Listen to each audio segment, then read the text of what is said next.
नमस्कार साथियों, अपने YouTube channel Aravali classes Lokesh Verma में आपका स्वागत है। आज मैं इस चैनल की शुरुआत गणित विषय की प्रारंभिक जानकारी के साथ करूंगा। तो यह है संख्या पद्धति। संख्या किसे कहते हैं? संख्या होती है अंकों का मेल। अंक और अंक मिलकर के क्या बनाएंगे? एक संख्या का निर्माण करेंगे। अंक और अंक आपस में मिलकर किसका निर्माण करेंगे? एक संख्या का निर्माण करेंगे। जिस प्रकार हिंदी में वर्ण प्लस वर्ण मिलकर के किसका निर्माण करते हैं? शब्द का निर्माण करते हैं। उसी प्रकार गणित में अंक और अंक मिलकर के किसका निर्माण करते हैं? एक संख्या का निर्माण करते हैं। जो ये अंक होता है वो क्या होता है? सबसे छोटी इकाई। किसकी?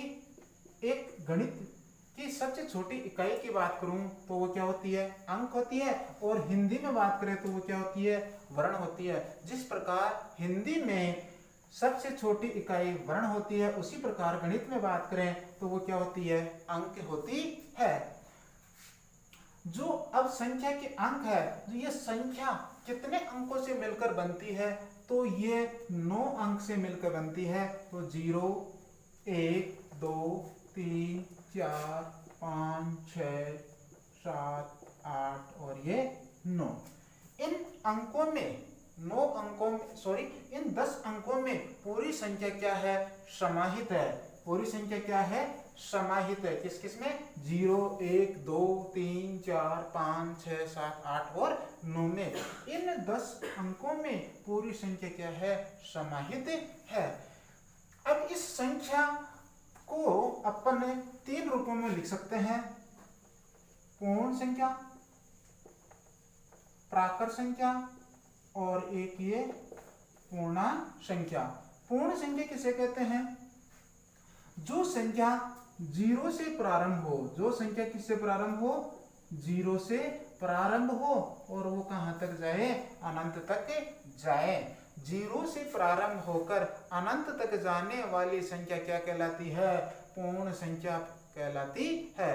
तो संख्या का प्रारंभ कहां से हो रहा है? 0 से। कहां तक जा रही है? अनंत तक।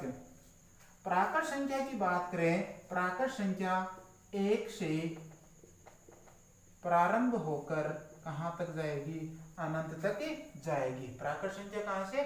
1 से प्रारंभ होकर अनंत तक जाएगी। पूर्णांक संख्या किसे कहेंगे? यदि पूर्ण संख्याओं में कौन सी संख्या? ऋणात्मक संख्या, नेगेटिव संख्या, माइनस वाली संख्याओं को शामिल कर लिया जाए तो वो क्या कहलाएगी? पूर्ण संख्या कहलाएगी। संक्षेप में मैं ये कहूंगा कि पूर्णांक संख्याएं प्रत्येक संख्याएं होती है। जितनी भी संख्याएं हैं वो प्रत्येक संख्या क्या होगी? पूर्णांक संख्या होगी। क्या होगी? पूर्णांक संख्या होगी। तो पूर्ण संख्या 0 से प्रारंभ होने वाली, प्राकृत संख्या 1 से प्रारंभ होने वाली और पूर्णांक संख्या सभी, यानी कि पूर्ण संख्याओं में कौन संख्या? ऋणात्मक संख्याएं शामिल कर लिया जाए तो वो क्या कहलाएगी? पूर्णांक संख्या कहलाएगी।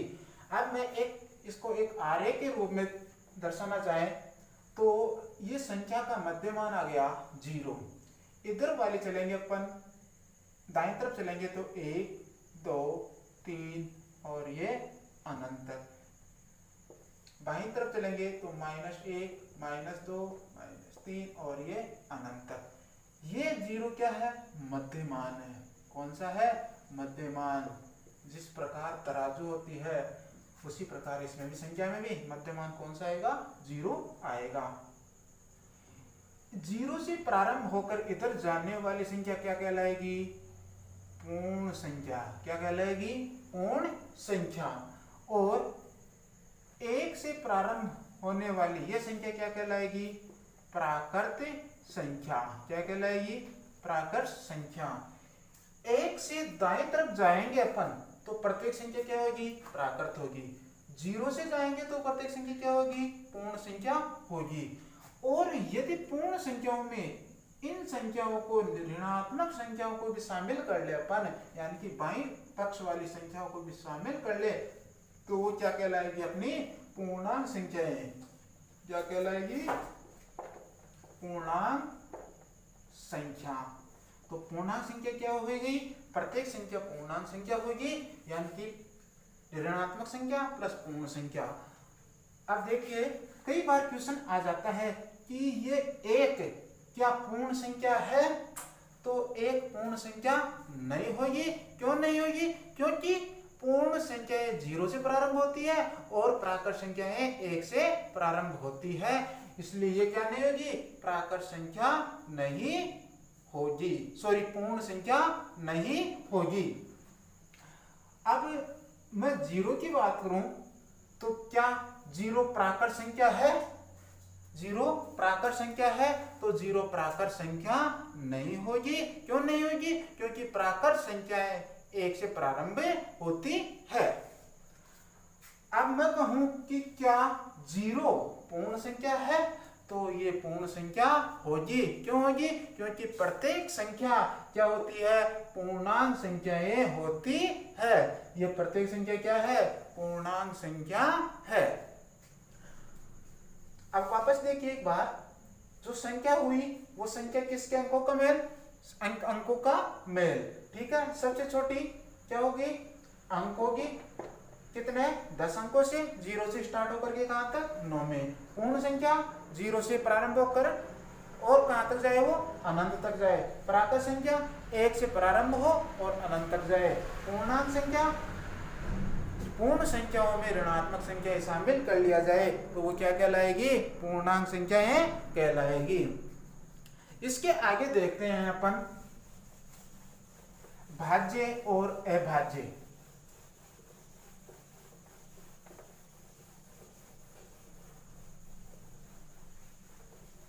भाज्य और अभाज्य। भाज्य और अभाज्य। भाज्य किसे कहेंगे? जिस संख्या में एक व उसी संख्या के अलावा किसी तीसरी संख्या का भाग जाए। एक व उसी संख्या के अलावा, एक व उसी संख्या के अलावा तीसरी संख्या का क्या जाए? भाग जाए, तो वो क्या कहलाएगी? भाज्य संख्या कहलाएगी। तीसरी कोई भी हो एक्स वाई जेड। एक व उसी संख्या के अलावा किसी तीसरी संख्या का क्या जाए? भाग जाए। जैसे 12 है, 12 में कितने का भाग जा रहा है? 2 का जा रहा है, 3 का जा रहा है, 4 का जा रहा है, 6 का जा रहा है और 12 का जा रहा है और 1 का जा रहा है। 1 का भाग प्रत्येक संख्या में जाएगा। 1 का भाग प्रत्येक संख्या में जाएगा। ठीक है, तो यह आ गई 12। तो ये क्या हो गई? भाज्य संख्या। अभाज्य, ए प्लस भाज्य ए यानी नहीं। क्या नहीं? भाज्य नहीं है। जो भाज्य नहीं है वो क्या कहलाएगी? अभाज्य। और अभाज्य में क्या हो गया? एक व उसी संख्या के अलावा किसी तीसरी संख्या का क्या नहीं जाए? भाग नहीं जाए। जो तीसरी संख्या है उसका क्या नहीं जाना चाहिए? भाग नहीं जाना चाहिए। वो क्या कहलाएगी? अभाज्य। जैसे 13 है, 13 में कितने का जाता है? 1 व 13 का ही भाग जाता है। अगली तीसरी संख्या का कोई भाग नहीं जाता है, इसलिए क्या हो गई है? अभाज्य। ए प्लस भाज्य जो नहीं है भाज्य क्या कहलाएगी? अभाज्य संख्या कहलाएगी। ठीक है, आगे चलते हैं अपन सम। सम संख्या जिस संख्या में 2 का पूरा भाग जाए। 2 का क्या जाए? पूरा भाग जाए। पूरा भाग जाने का मतलब यह है शेषफल क्या है?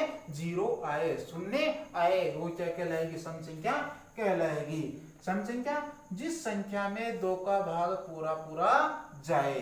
विषम संख्या जिस संख्या में 2 का भाग पूरा नहीं जाए, शेषफल बचे, 0 के अलावा कोई भी शेषफल बचे तो वो क्या कहलाएगी? विषम संख्या। इनकी पहचान की बात कर लें।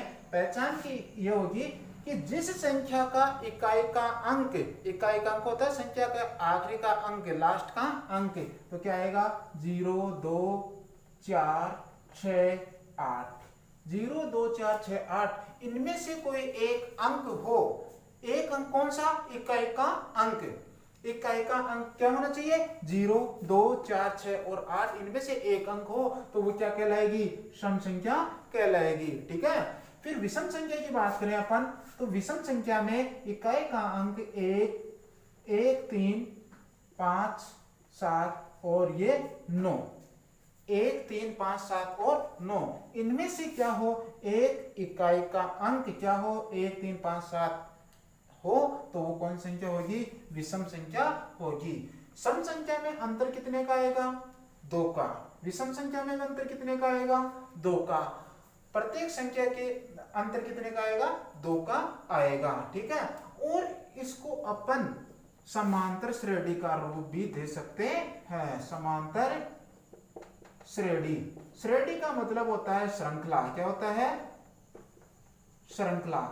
और समांतर का संधि विच्छेद करें अपन, टुकड़े करें तो क्या आएगा, सम प्लस अंतर। सम यानी क्या होता है, समान, अंतर जिनमें क्या हो, समान अंतर हो, प्रत्येक संख्या में क्या हो, समान अंतर हो और वो क्या हो, श्रृंखलाबद्ध हो, श्रृंखलाबद्ध हो तो उसे क्या कहेंगे अपन, समांतर श्रेणी कहेंगे। तो प्रत्येक संख्या में अंतर कितने का आ रहा है, इनमें 2 का आ रहा है, इसलिए ये कौन सी श्रेणी भी हो सकती है, समांतर श्रेणी भी हो सकती है। तो ये हो गई अपनी भाज्य, अभाज्य, सम, विषम। और क्या देगा उससे पहले, पूर्ण संख्या, पूर्ण, प्राकृत और पूर्णांक। पूर्ण संख्या किसे कहेंगे, जो 0 से प्रारंभ हो और अनंत तक जाए वो क्या कहलाएगी, पूर्ण संख्या कहलाएगी। प्राकृत संख्या जो 1 से प्रारंभ हो और अनंत तक जाए। और पूर्णांक संख्या वो संख्याएं जिनमें पूर्ण संख्याओं में यदि ऋणात्मक संख्या शामिल कर लिया जाए तो वो क्या कहलाएगी, पूर्णांक संख्या कहलाएगी। फिर उसके बाद में देखा अपन ने भाज्य और अभाज्य। भाज्य क्या होगी, जिस संख्या में एक व उसके अलावा, उसी संख्या के अलावा किसी अन्य संख्या का या तीसरी संख्या का क्या चला जाए, भाग चला जाए, वो क्या कहलाएगी, भाज्य संख्या कहलाएगी।